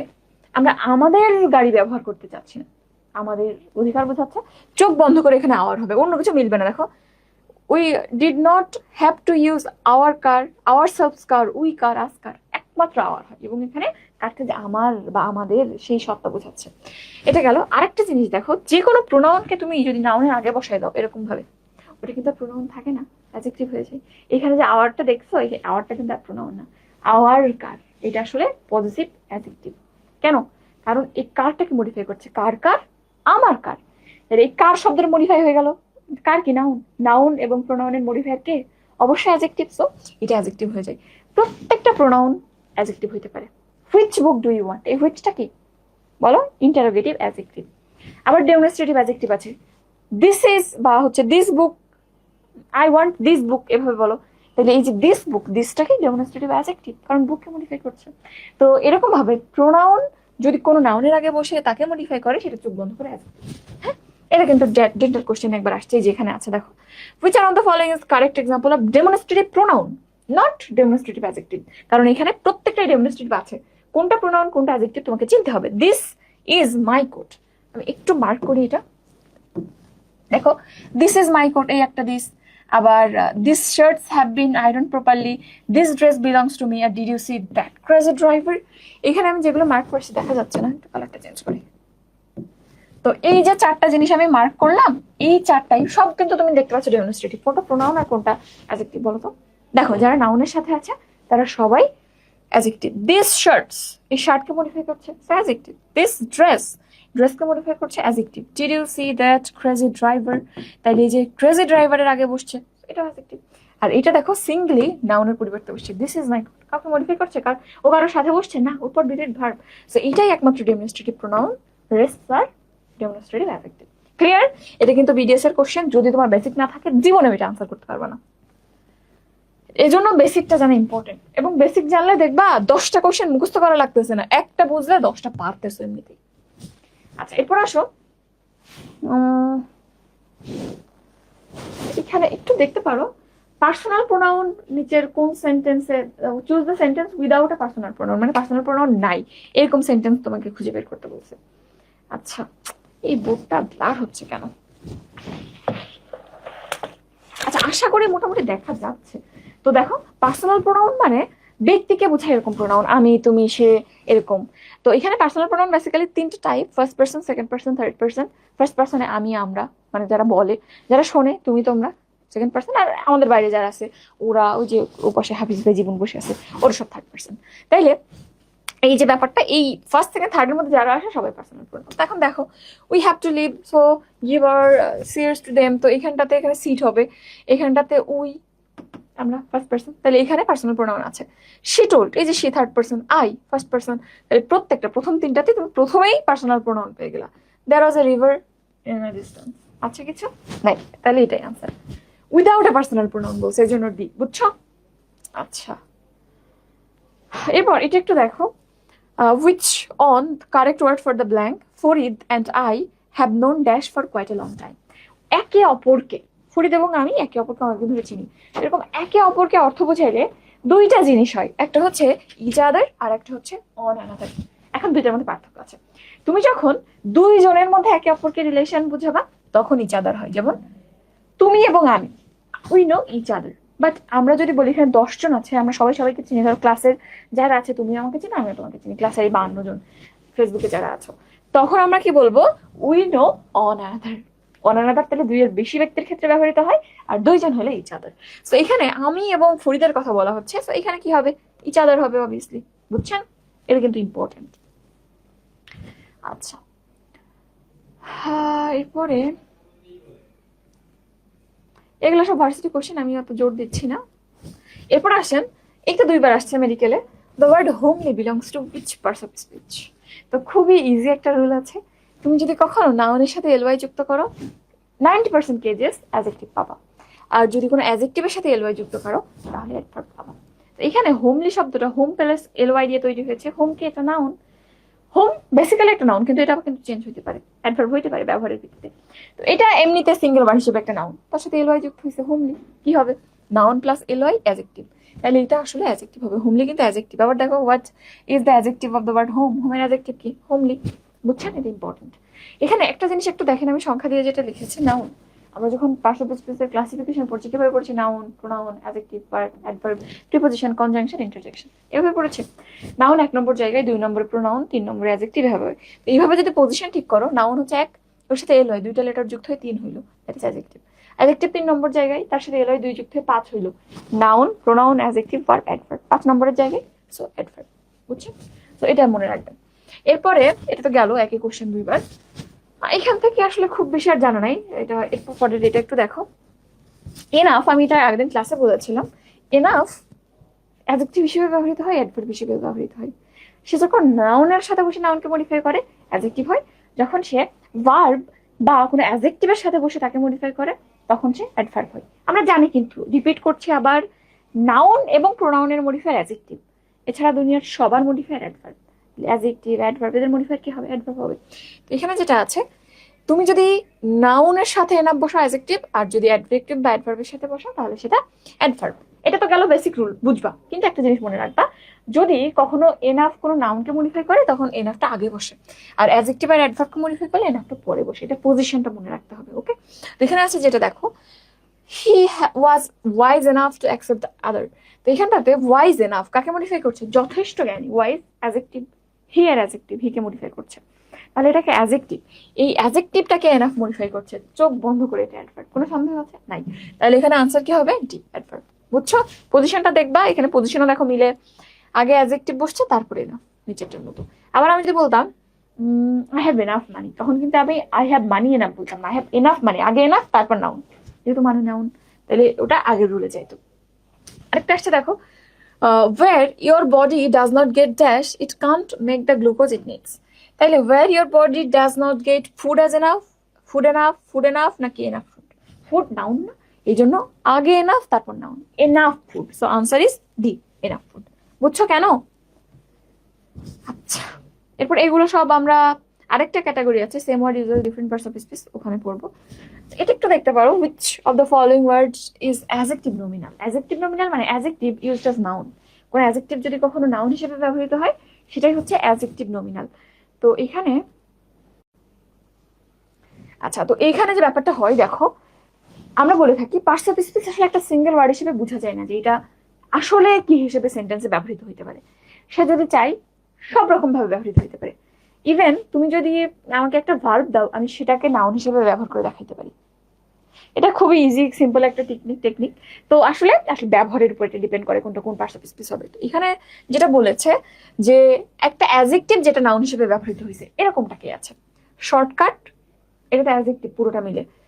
ইজি শেয়ার, এখানে পুরো একসাথে আছে, এটা নাউন, বাট এখানে not that related to adjective. এরপর হচ্ছে ব্লু ব্ল্যাকটা পুরোটা অ্যাডজেক্টিভ, তাইলে এখানে আমরা নাউনটা উপরে পাচ্ছি না। আরেকটা আছে বেস্ট সেলার একসাথে কিন্তু আমরা নাউন হিসেবে ব্যবহার করি, this book is the best seller.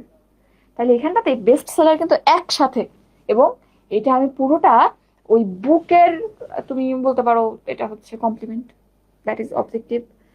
তো এখানে এই জায়গাটাতে আসলে বেস্ট সেলার, বেস্টটা নিজে অ্যাডজেক্টিভ না, বেস্ট সেলার একসাথে মানে একটা নাউনের কাজ করছে, কমপ্লিমেন্টের কাজ করতেছে। তো এটাই হচ্ছে সেই নমিনাল। জাস্ট এতটুকু মাথায় রাখো, অ্যাডজেক্টিভ নমিনাল মানে adjective used as noun, nominal name থেকে আসছে, নাউন থেকে আসছে। আচ্ছা গেল, এরপর আসেন অ্যাডভার্বের মধ্যে। তো অ্যাডভার্ব খুব সহজে বলতে গেলে নাউন বা প্রোনাউন ছাড়া আর দুনিয়ার যত যার কিছু মডিফায়ার আছে সবই হচ্ছে অ্যাডভার্ব। বিশেষ করে অ্যাডজেক্টিভ এবং ভার্বকে বেশি মডিফাই করতে দেখবা তোমরা অ্যাডভার্বে। তো এখানে আরেকটা রুল আছে অ্যাডভার্ব চেনার, 4টা প্রশ্ন করলে তুমি যদি কোনো একটা উত্তর পাও সেটাই adverb. When, where, how and why, এই 4টা প্রশ্ন করবা, করে যে উত্তরটা তুমি পাবা সেটাই অ্যাডভার্ব। তো এখানে যে প্রশ্নটা আছে, the teacher has repeated herself twice, শিক্ষক 2বার রিপিট করলো। তো এইখানে প্রশ্ন আসতে পারে হাউ মাচ, কতবার রিপিট করলো, বা হাউ ইজ দ্য ফ্রিকোয়েন্সি, কতবার রিপিট করলো। তো এখানে তুমি মোটামুটি হাউ দিয়ে প্রশ্নটা করতে পারছো। এবং আরেকটা সিস্টেম হচ্ছে মডিফিকেশনটা দেখা, যে এই টুয়াইস শব্দটা কাউকে কি মডিফাই করছে? ইয়েস, এটা রিপিট ভার্বটাকে মডিফাই করছে। কয়বার রিপিট করেছে? রিপিটটা কয়বার? 2বার রিপিট করছে, রিপিট শব্দটা মডিফাইড হয়ে যাচ্ছে। তো এখানে এটা চোখ বন্ধ করে কোন দিকে যাবে? অ্যাডভার্বের দিকে যাবে। তুমি কখনোই একটা রুলের উপর ভরসা করে কিছু দেখাবা না। 4টা প্রশ্ন তো দেখবা, এর সাথে মডিফিকেশনটাও একটু যাচাই করে নেবে সব জায়গায়, ঠিক আছে? তো এটা হচ্ছে একটা অ্যাডভার্ব। আচ্ছা, এরপর আসো, এটা লাগছে না, এটা একটু দেখো। এডিপির যে রুলটা আমি বলেছিলাম, এডিপি মানে একটু বলি, এডিপি মানে এডি আর্টিকেল, ডিটারমিনার, পি দিয়ে পজিটিভ এন্ড প্রিপোজিশন। তোমরা নিশ্চয়ই জানো 4টা জিনিস কি কি। আর্টিকেল তো জানো, ডিটারমিনার হচ্ছে ডিটারমিনার বলতে ডেমনস্ট্রেটিভও মনে রাখতে পারো, সাথে হচ্ছে আদার যে কোনো কিছুকে নির্দিষ্টকারী কিছু, কাইন্ড অফ এটা অ্যাডজেক্টিভ টাইপের। এরপর পজিটিভ তোমরা জানো, পজিটিভ প্রোনাউন যেগুলো সেইগুলো, আর প্রিপজিশন ইউনো। তো এদের পর যদি কোনো সিঙ্গেল শব্দ থাকে তাহলে সেটা নাউন বা প্রোনাউন, প্রোনাউন না হলে নাউন। কিন্তু যদি একাধিক শব্দ থাকে সেক্ষেত্রে একটা সুন্দর রুল আছে, বাট শুধু রুলের উপর ভরসা করা যাবে না, মডিফিকেশন দেখতে হবে যে মডিফাই করছে কিনা আদৌ। তো সেই রুলটা হচ্ছে, যদি এরকম এডিপির পর এরকম একাধিক শব্দ থাকে, এডিপি এখানে কি আসছে, এ আসছে, আর্টিকেল আসছে, তাহলে অবশ্যই এডিপির যে কোনো একটা আসছে। ওকে, কয়টা শব্দের পর? 3টা। আ ভেরি নাইস ডে, তাইলে শেষ থেকে কাউন্ট করবা, শেষেরটা 1, তারপরটা 2, তারপরটা 3, এভাবে বাম দিক থেকে যাবে। তো এখানে একদম লাস্ট হবে নাউন, এর আগেরটা কি হবে? ওই নাউনের মডিফায়ার। দিন, কেমন দিন? সুন্দর দিন, দিনটা মডিফাই হয়ে গেল, কেমন দিন? সুন্দর দিন। তাহলে এটা এই ডে এর মডিফায়ার, দ্যাট ইজ নাউনের মডিফায়ার, এটা অ্যাডজেক্টিভ। তার আগেরটা কি? ভেরি। তাইলে নাইসটা কিরকম? অনেক সুন্দর না অল্প সুন্দর? অনেক সুন্দর দিন। তাহলে এই নাইসটা আবার মডিফাই হয়ে গেল। তো এটা হচ্ছে একটা অ্যাডজেক্টিভ। অ্যাডজেক্টিভকে কে মডিফাই করে? নাউন প্রোনাউন ছাড়া দুনিয়ার সবার মডিফায়ার অ্যাডভার্ব। তাহলে এটা হচ্ছে অ্যাডভার্ব। এর আগে যদি আরো শব্দ থাকে তাহলে ওই শব্দটা অ্যাডভার্বকে মডিফাই করবে, অ্যাডভার্ব নিজেই নিজেকে মডিফাই করে, তাহলে তারাও অ্যাডভার্ব হবে। এই সিকোয়েন্সটা একটু মাথায় রাখিও, ওকে? এটাই সেই এডিপি রুল। তো এখানটাতে আচ্ছা, এটা একটু দেখো, এটার জন্য বলতেছি the dog is quite dead. এটা তুমি দেখতে পারো ভাবে যে কুকুরটা প্রায় মৃত। তাহলে এইখানটাতে the dog is quite dead, তুমি দেখো কুকুরটা মৃত, আমি শুধু বললাম তাকে ডগ ইজ ডেড। তাইলে ডেড মানে কি? ডেড মানে মৃত। কাকে মডিফাই করছে? কুকুরকে। কেমন? কুকুরটা কেমন মৃত। তাহলে এটা হচ্ছে এই ডগের অ্যাডজেক্টিভ। হ্যাঁ, এটা ডগের অ্যাডজেক্টিভ টাইপ অফ কমপ্লিমেন্টও বলতে পারো বা শুধু অ্যাডজেক্টিভও বলতে পারো। তাহলে এটা হচ্ছে অ্যাডজেক্টিভ। তো এই কোয়াইট শব্দটা এই ডেডটাকে মডিফাই করছে, কুকুরটা সম্পূর্ণরূপে মৃত। হ্যাঁ, কোয়াইট সম্পূর্ণরূপে বোঝাচ্ছে এখানে, কুকুরটা সম্পূর্ণরূপে মৃত। তাইলে এই মৃত শব্দের আরো মডিফাইড হলে যে মরো নাকি একদম মারা গেছে, নাকি মোটামুটি মানে ভালোই আছে বাট খারাপ, দেখতে খারাপ লাগতেছে এরকম। সো এটা যেটা অ্যাডজেক্টিভকে মডিফাই করছে, এটা একটা অ্যাডভার্ব এ। ঠিক আছে, আর ওটা তুমি পরে দেখো, আমি এখানে এটা একটু পরে আবার দেখাবো। এরপর আসো, এটা একটু দেখো, দ্য ওয়ার্ড অবিডিয়েন্টলি, এটা কোন পারসন স্পেস? এলওয়াই আছে, অবিডিয়েন্ট প্লাস এলওয়াই। অবিডিয়েন্ট মানে কি? বাধ্য। তো এটা একটা অ্যাডজেক্টিভ না? Obedient plus LY, adjective plus LY, adverb. So এটা একটা অ্যাডভার্ব। আরেকটা আছে the class was held online, ক্লাসগুলো অনলাইনে নেওয়া হয়েছিল। ক্লাসগুলো কিভাবে নেওয়া হয়েছিল? অনলাইনে। তাহলে কিভাবে উত্তর পাইলা? এবং এর সাথে সাথে হেল্ড, এই হেল্ড ভার্বটা কিন্তু অনলাইনে মডিফাই হচ্ছে। কিভাবে হেল্ড হয়েছিল? অনলাইনে। তাইলে এখানে এটা কিন্তু অ্যাডভার্ব হবে। ওকে, আনসার হচ্ছে এ। এখানে সম্ভবত আনসারটা ভুল ছিল। আচ্ছা, এরপরে ভার্বে যদি তুমি আসো, আচ্ছা ভার্বে এটা একটু দেখো, choose the correct one to fill the blank. I came to England dash English, আমি ইংল্যান্ডে এসেছিলাম ইংরেজি শিখতে। হ্যাঁ, ভার্বটা লার্ন। এরকম উদ্দেশ্যমূলক কোনো কাজ বুঝাইলে সবসময় টু প্লাস ভার্ব হয়, দ্যাট ইজ ইনফিনিটিভ হয়। আমরা সাধারণত যদি পরপর 2টা ভার্ব থাকে, 2টা রুল আছে, একটা ভার্বের সাথে আইএনজি দিয়ে দাও বা টু প্লাস ভার্ব লিখো। তো যদি কোনো উদ্দেশ্যমূলক কোনো কাজ বোঝাই তখন আমরা টু প্লাস ভার্ব লিখি। কোনো কাজ এমনি হইতেছে, ওকে, আই স হিম গোয়িং, আমি তাকে যেতে দেখলাম, আমার উদ্দেশ্য ছিল না, আমি বসেছিলাম বারান্দায়, দেখলাম সে যাচ্ছে। এখানে কোনো উদ্দেশ্য বোঝাচ্ছে? তাকে দেখছি, এটা কোনো উদ্দেশ্য নেই। নো, এখানে আমি ইংল্যান্ডে গিয়েছি শেখার উদ্দেশ্যে, উদ্দেশ্য বোঝাচ্ছে, টু লার্ন হবে। I came to England to learn English, answer হচ্ছে D, to learn.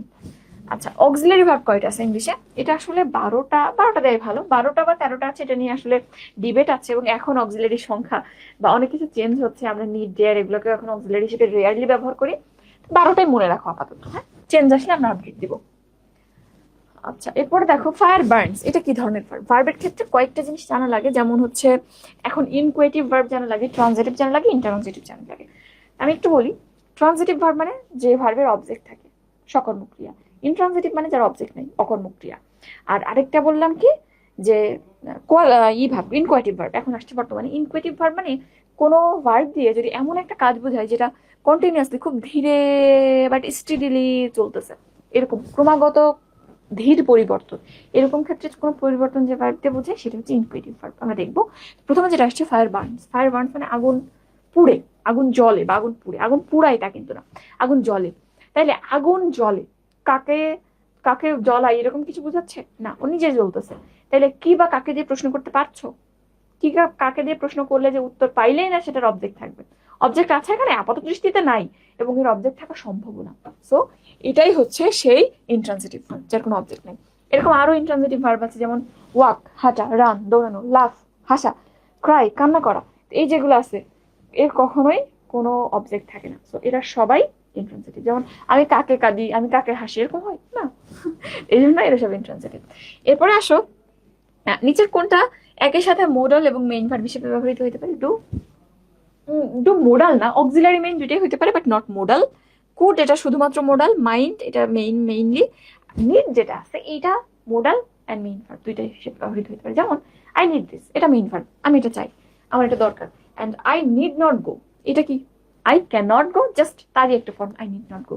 He need not go, he needs not go হবে না, কেন? এটা জাস্ট ওই I can not go, he can not go ওরকম। He need not go, he can not go, he cans not গো তুমি বলো no. তো যদি কখন এরকম দেখো থার্ড পার্সন সিঙ্গুলার পর নিড আছে, that's modal need. He need not go, he can not go, মিলাবা ক্যান বা কুড যাহাই দিয়ে একটা মিলাই দিবা। তাহলে এই নিডটাই হচ্ছে বোথ, যেটা মোডাল এবং মেইন দুই ভার্ব হিসেবে ব্যবহৃত হয়। আচ্ছা এখন আসো ফাদার লাভস মি, এটা কি হবে? কি ভার্ব? ট্রানজিটিভ না ইন্ট্রানজিটিভ? চোখ বন্ধ করে এটা ট্রানজিটিভ, কারণ কাকে ভালোবাসে? আমাকে। এই যে আমি অবজেক্ট এবং কিবা কাকে দিয়ে প্রশ্ন করলে উত্তর পাচ্ছি কাকে ভালোবাসে বাবা, আমাকে ভালোবাসে। কি ভালোবাসে? ফুল ভালোবাসে, তাহলে এটা ট্রানজিটিভ ভার্ব, এই যে ডি। আচ্ছা এরপর আরেকটা জিনিস দেখো, we want to take legal action against the hoodlum. তো এখানে আমরা বলতেছি আমরা লিগাল অ্যাকশন নিতে চাই, তাইলে যে দুইটা ভার্ব পর আসলে বললাম টু প্লাস ভার্ব পরের ভার্বটার সাথে হয়। এই যে পরের টু প্লাস ভার্ব ফর্মেটটাকে আমরা কি বলি? ইনফিনিটিভ। তো এই পুরো ভার্বটা টু প্লাস ভার্ব পুরো পোর্শনটা হচ্ছে ইনফিনিটিভ, অ্যান্ড এই টুটাকে বলা হয় ইনফিনিটিভ মার্কার। বুঝছো? টুটা তাইলে কি এখানে ইনফিনিটিভ মার্কার। টু দুই রকম হয়, একটা প্রিপোজিশন টু আর একটা ইনফিনিটিভ মার্কার টু। যেমন I am waiting with a view to, with a view to কি বলা যায়? With a view to sing you বা with a view to meeting you, এরকম আছে। তাহলে এই যে with a view to, to এর পর কেন ভার্বের সাথে আইএনজি হইল? কারণ হচ্ছে প্রিপোজিশনের পর অলওয়েজ ভার্ব আসলে তার সাথে আইনজি হয়। কিন্তু যদি তুমি দেখো কখনো টু এর পর ভার্ব আসছে এটা মেইন ফর্মে থাকছে, তাহলে ওইটা ইনফিনিটিভ টু। টু দুই প্রকার, prepositional to, infinitive to. Infinitive to এর পর যে ভার্বটা আসে সেটা বেস ফর্মে থাকে, প্রিপোজিশনাল টু এর পর যে ভার্বটা আসে তার সাথে আইনজি হয়, এতটুকুই। তাহলে এখানে টু প্লাস ভার্ব আছে বেস ফর্ম, এন্ড উদ্দেশ্যমূলক কোনো কাজ বোঝাচ্ছে, সো পুরো ভার্বটা ইনফিনিটিভ ভার্ব, এন্ড এই টুটা হচ্ছে ইনফিনিটিভ মার্কার, সো এটা হচ্ছে ইনফিনিটিভ মার্কার, মনে থাকবে, এটা ভুলবা না। এরপর দেখো which sentence uses inquisitive verb। তো inquisitive verb কোথায় আছে? তো এখানে ক্রমাগত পরিবর্তন বুঝে এটা ইট ইজ ডার্ক, এখানে কোনো পরিবর্তন বুঝাচ্ছে না। অন্ধকার, অন্ধকার বুঝতে পারছি, কোনো পরিবর্তন হচ্ছে না। হি ইজ উইক, সে দুর্বল, কোনো পরিবর্তন নাই। হি ওয়াজ কিং, এখানে কোনো পরিবর্তন নাই। এখানে দেখো ইট ইজ গ্রোয়িং ডার্ক, তাহলে এটা ধীরে ধীরে বা এটা অন্ধকার হয়ে যাচ্ছে, অন্ধকার নামছে। He is getting older, he is getting weak, তাহলে সে দুর্বল হয়ে যাচ্ছে, অন্ধকার নামতেছে। ক্রমাগত পরিবর্তন, ধাম করে বিকাল ধাম করে অন্ধকার হয়ে যায় না, একজন সুস্থ সবল মানুষ ধাম করে উইক হয়ে যায় না। তো এটা ক্রমাগত একটা স্টেডি পরিবর্তন, তো এই জন্যই এটা ইনকুয়েটিভ ফর্ম। ঠিক আছে, ওকে, হয়ে যাবে। আচ্ছা এরপর আসো পজিটিভ ভার্ব। পজিটিভ ভার্ব আমরা মোটামুটি তিনটা মনে রাখি, আপাতত তিনটা মনে রাখো, রুল টুল পরে শিখবো। তো positive verb make, help, let, তিনটা মনে রাখবা। দেখো এর মধ্যে কোনটা আসছে? হেল্প আসছে, তো হেল্প হচ্ছে একটা পজিটিভ ভার্ব। এখানে রুল আছে প্রত্যেকটা, তিনটা রুল আছে, আমরা পরে ডিটেলসে শিখবো। আচ্ছা এরপর আসো hearing the noise the boy woke up. এখানে এই হিয়ারিংটা কোন পার্সিপিস? এখানে দুইটা প্যাটার্ন আছে, আমরা লিখেছি দেখো, playing card is my hobby are playing card I win to market, দুইটা কিন্তু একই প্যাটার্নের। Playing card is my hobby, playing card I win to market.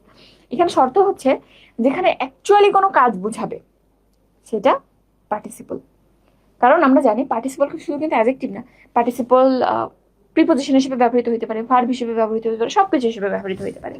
যেখানে অ্যাকচুয়াল কাজ বুঝাবে সেটা পার্টিসিপল, কাজ না বুঝাইলে মানে কাজ করা হয় নাই বাট এমনি একটা কাজের কথা বলতেছি সেটা হচ্ছে জেনারেল। যেমন দেখো প্লেইং কার্ড ইজ মাই হবি, আমি বলতেছি যে তাস খেলা বা কার্ড খেলা আমার শখ। এখানকে বোঝাচ্ছে যে তুমি এই সেন্টেন্সটার মধ্যে কোনো কাজ করেছো, খেলেছো এর মধ্যে না, জাস্ট আমার শখটাই বলতেছি, না খেলতে দেয় না কি করবো। কিন্তু পরেরটাই দেখো, কার্ড খেলে আমি বাজারে গেলাম, এখানে কিন্তু আমি খেলেছি তার প্রমাণ আছে, তাই না? তো এই জন্য এটা পার্টিসিপল। তো এখানে দেখো hearing the noise the boy woke up, শব্দ শুনে বাচ্চাটা জেগে, ছেলেটা জেগে উঠলো, তাহলে সে কিন্তু শব্দ শুনেছে, তারপর ঘুম ভেঙেছে, অ্যাকচুয়ালি কাজটা হয়েছে, তাই না? তো এই জন্য এটা কিন্তু পার্টিসিপল হবে, বি, ভুল করবে না এটা। আচ্ছা এরপরে আসো choose the correct sentence. We have many works to do, much works to do, have lot of work to do and have lot of works to do in summer. এটা কি জানো? ওয়ার্ক কিন্তু আনকাউন্টেবল নাউন। ওয়ার্ক, আমি জীবনে যা করবো সবই work, so work হচ্ছে একটা আনকাউন্টেবল নাউন। এর প্লুরালও ওয়ার্ক, মানে প্লুরাল ভাবে হয় না, প্লুরাল হয় না, তারপরে যদি কখনো ইউজ করা লাগে, ধরো আ লট অফ ওয়ার্ক, অনেক কাজ করেছি, তখন আ লট অফ ওয়ার্কই লিখতে হয়। এটা গেল। এখন ওয়ার্কস বলে আরেকটা শব্দ আছে। ওয়ার্কস তাহলে কি, যদি প্লুরাল না থাকে? তো ওয়ার্কস বলতে আসলে সাহিত্যকর্ম বোঝায়, কোনো কাজ বুঝায় না। তাহলে ওয়ার্ক, ওয়ার্ক মিনস কাজ, প্লুরাল নাই। ওয়ার্কস মিন সাহিত্যকর্ম, এতটুকু মনে রাখবা। তো এখানে যদি অপশন দেখো, আরেকটা জিনিস একটু বলি। আরেকটা জিনিস হচ্ছে প্লুরাল হবে না যেহেতু আনকাউন্টেবল। আরেকটা জিনিস আমরা বলেছিলাম মোর, এটা কাউন্টেবল এর ক্ষেত্রে বসে, মাচ আনকাউন্টেবল এর ক্ষেত্রে বসে, আর আ লট অফ প্রয়োজন ভেদে কাউন্টেবল আনকাউন্টেবল সবার সাথে বসে। এখন অপশন দেখো, we have many works to do in summer, works হবে না, প্রথমেই ভুল। এবং এখানে মেনি বসানো যাবে না, ও uncountable. We have much works to do, much ঠিক আছে, বাট ওয়ার্কস প্লুরাল করে দিছি যে, হয় নাই। We have a lot of works to do, a lot of সবার সাথে বসে ইটস ওকে, এন্ড এটা সিঙ্গুলার আছে, তাহলে দুই দিক থেকে ঠিক আছে। ও দুইটার সাথেই বসে, তো আনকাউন্টেবল দিছো, ইটস ওকে। এটা সিঙ্গুলার আছে, তাও ওকে, তাহলে এটাই সঠিক। আর পরেরটা যদি দেখো, এখানে আমার ওয়ার্কস দিয়েছে, সো আনসার ইজ সি। বুঝছো আমার রুলটা? আশা করি বুঝেছো। আচ্ছা, এরপর এটা একটু দেখো, walking is a good exercise. এটা আসলে জেরান্ড চেনার কয়েকটা নিয়ম আছে। নাউন তুমি যেভাবে চিনবে, জেরান্ড একইভাবে চিনবে, সাবজেক্টের জায়গায় অবজেক্টের জায়গায়, দা ডেল যে শপের মাঝখানে, আবার এডিপির পর সিঙ্গেল ওয়ার্ড, এইভাবে। তাহলে এটা হচ্ছে নাউনের জায়গায় আছে, হয় নাউন, নাউনের জায়গায়, সরি সাবজেক্টের জায়গায় আছে, সাবজেক্টের জায়গায় কি কি বসে, ইদার নাউন আর প্রোনাউন। এটা কি প্রোনাউন? না, তাহলে চোখ বন্ধ করে এটা noun, that is gerund. Noun gerund দুইটাই আছে, কি করবো আমরা, জেরান্ড থাকবো, কারণ আমরা স্পেসিফাই করে ভেতরে জানতে যাচ্ছি, বুঝছো? বাট আশা করি এরকম অপশন দিবে না। ওকে, আর পরেরটা দেখো, he gave up dash football when he got married. কি হবে, playing, of playing, to play নাকি প্লে? আমরা বলেছিলাম প্রিপোজিশনের পর যদি কখনো কোনো ভার্ব আসে, অফকোর্স তার সাথে আইনজি দিবা, কারণ প্রিপোজিশনের পর শুধুমাত্র নাউন এবং প্রোনাউন বসে। প্রিপোজিশনের পর কি বসে প্রশ্ন আসবে, কেবলমাত্র নাউন এবং প্রোনাউন বসে। পরে ভার্ব দিয়ে দিচ্ছে, সেটা কি হবে না? তো আইনজি যোগ করে দাও, তাহলে ওটা জেরান্ড হয়ে যাবে, দ্যাট ইজ নাউন হয়ে যাবে। এই জন্য আমরা প্রিপোজিশনের পর কোনো ভার্ব আসলে আইনজি যোগ করি। যেখানে আনসার হচ্ছে সি। আচ্ছা, এখানে আর ওরকম কিছু নাই। এরপর মেবি আর দুইটা কোশ্চেন আছে। কনজাংশনের একটা কোশ্চেন দেখো, হি হ্যাড গান অ্যাওয়ে বিফোর আই কেম। তো কনজাংশনের শর্ত কি, দুইটা ক্লজ থাকবে, দুইটা ক্লজের যে কানেক্টর, দ্যাটস কনজাংশন। তাহলে he had gone home away, এই একটা, হি হ্যাড গান অ্যাওয়ে, এটা একটা ক্লজ, আর আই কেম একটা ক্লজ, মাঝখানে বিফোর বসে দুইটাকে কানেক্ট করছে, দুইটার রিলেশন বোঝাচ্ছে, সো এটা অবশ্যই কনজাংশন, দ্যাটস আ কনজাংশন, বুঝছো? এরকম আরেকটা আছে, I shall help you provided you obey me. So I shall help you পর্যন্ত একটা ক্লজ, ইউ ওবে মি একটা ক্লজ, প্রোভাইডেড কনজাংশন। আচ্ছা, এরপরে এরপরে এগুলা তুমি পারবা, ওই একই কথা, অর্থভেদে। প্রিপোজিশন থেকে কি কোশ্চেন আসে, প্রিপোজিশন চিনতে হবে, কোথায় বসে জানতে হবে। হি ইজ অফ 50, দেখতেই পাচ্ছ অফ অবশ্যই এখানে প্রিপোজিশন। আর এখানে কোনটা preposition, good regarding matter homely. তোমাকে যে বললাম যে কখনো কখনো আমাদের পার্টিসিপলও কনজাংশন বা প্রিপোজিশন বা ভার্ব হিসেবে ব্যবহৃত হয়। তার একটা এক্সাম্পল এই যে এখানে, এই যে রিগার্ডিং শব্দটা, এটা কিন্তু একটা পার্টিসিপল যেটা প্রিপোজিশন হিসেবে ব্যবহৃত হচ্ছে। ওকে, সো আমরা একটা এক্সাম্পল লিখেছি, I know everything regarding the matter. Regarding about বা অফ অর্থ দেয়, সম্পর্কে অর্থ দেয়, ব্যাপারে অর্থ দেয়। তাহলে এখানে এই যে রিগার্ডিং, এখানে কোনো সন্দেহ আছে যে এটা প্রিপোজিশন কিনা? I know everything regarding the matter বা I know everything about the matter. তাহলে যেহেতু অ্যাবাউটের মতো কাজ করছে, এটা অবশ্যই একটা প্রিপোজিশন তৈরি হচ্ছে কথা থেকে, ওই যে পার্টিসিপল থাকে ভার্বের সাথে আইনজি দিয়ে। ভার্বের সাথে আইনজি যদি কেবলমাত্র নাউন হিসেবে ব্যবহৃত হয়, সেটা জেরেন্ড। বাকি সবাই কি বললাম, পার্টিসিপল। ওকে, পার্টিসিপল মানে শুধু অ্যাডজেক্টিভ, তা কিন্তু না। আচ্ছা, এন্ড এটা maybe last question, last page. দেখো, which parts of speech express a mild or sudden burst of emotion. যে কোনো শব্দ যেটা তোমার ইমোশনাল কিছু বোঝায় এবং শেষে একটা এক্সক্লামেশন মার্ক থাকে, চোখ বন্ধ করে কোনো কিছু লেখা দরকার নেই, শেষে এক্সক্লামেশন মার্ক, কোনো একটা ইমোশন বোঝাচ্ছে, তাহলে সেটাকে আমরা ইন্টারজেকশন বলবো। তাহলে এটা interjection answer. And alas I am undone, high high আমি কি করলাম, আমার সর্বশান্ত হয়ে গেলাম, তাহলে এটা হাই হাই আমার মনের হতাশা বোঝাচ্ছে, এটা একটা ইমোশন, এবং শেষে এক্সক্লামেশন মার্ক আছে, এটা একটা মেডিকেল কোশ্চেন, সো এটা ইন্টারজেকশন হবে। ঠিক আছে, তাহলে মোটামুটি আমরা একদম শুরু থেকে শেষ পর্যন্ত সব কোশ্চেন কিন্তু দেখে ফেললাম, তাই না? আচ্ছা, এখন আমাকে বলেন, তাইলে আমরা মোটামুটি কিন্তু কি কি পড়তে হবে, কিভাবে পড়তে হবে, এবং একদম ডিরেক্ট ডেমো দেখাই দিলাম। বেসিক তো একদিন পড়াইছিলাম, আজকে ডিরেক্ট কোশ্চেন সলভ করে তোমাকে ডেমো দেখাই দিলাম কিভাবে কি পড়তে হবে। আমি প্রত্যেকটা টপিক, পেইড ব্যাচে তো পড়াবোই, ফ্রিতে কিছু ক্লাস দিব, বাট পেইড ব্যাচে এরকম প্রত্যেকটা টপিক এভাবে করে, মেডিকেলে যা আসছে, বিসিএসে যা আসছে, সব কোশ্চেন এভাবে অল্প সময়ের মধ্যে কিন্তু এভাবে করে পড়িয়ে দিব। তো আমাদের গোল্ড ডিগার্স এর যে ব্যাচটা, এখানটায় ক্লাস শুরু হবে আগামী 20 অগস্ট থেকে। 18 অগস্ট হচ্ছে ওরিয়েন্টেশন ক্লাস।